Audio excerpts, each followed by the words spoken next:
بسم الله الرحمن الرحيم، تحياتي لكم يا رب تكونوا بخير. حالة مهمة كان يجب إن أنا أطلع أتكلم فيها، لأن توقيت الحالة ده مهم جدا جدا، مش بس في هذه المباراة، مهم جدا للحكام. وهدي نصيحة إن يجب عليك من أول مباراة كحكم تكون مركز، خاصة في دقيقة 2 لسه أنت كحكم بكامل تركيزك. طب هتقول لي الحالة إيه؟ هقول لك إن مباراة سموحة مودرن اللي سموحة فاز فيها، مبروك لسموحة وهارد لك لمودرن.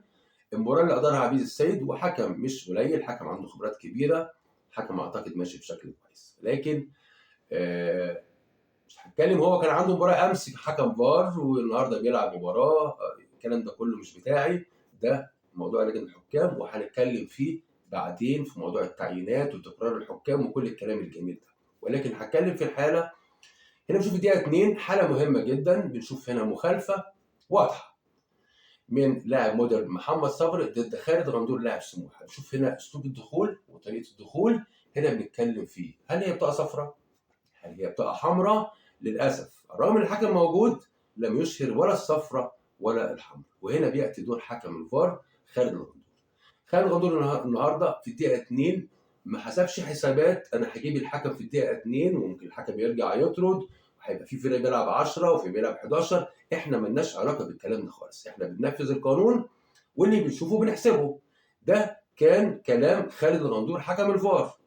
استدعى الحكم في هذه الحاله، والحكم راح شاف الحاله لقى فعلا، هنا بنشوف لاعب بيخش بالستارز، هنا في قوه وفي سرعه، وبالتالي هنا كان تستحق على الاقل من حكم الميدان بطاقه صفر، ولكن هو لم يشهر الصفر. راح عبد العزيز السيد شاف الحاله فعلا حاله تستحق البطاقه الحمراء المباشره، رجع واشهر البطاقه الحمراء المباشره لمحمد صبري لاعب بيراميدز. وزي ما قلنا في حاله هذه الحاله توقيتها، ونصيحه لحكامنا خلي بالك انت لسه في اول مباراه مش في اخر مباراه، يعني المفروض التركيز يكون موجود معاك من اول مباراه لاخر مباراه. لكن النهارده خالد الغندور حكم الفار بينقذ خالد الغندور لاعب سموحه وبيديله حقه، واللاعب بيطرد لاعب مودرن. قرار صحيح من الفار، قرار صحيح ايضا من الحكم. تمنيتي بالتوفيق في التحكيم المصري اللي جاي، صعب جدا جدا.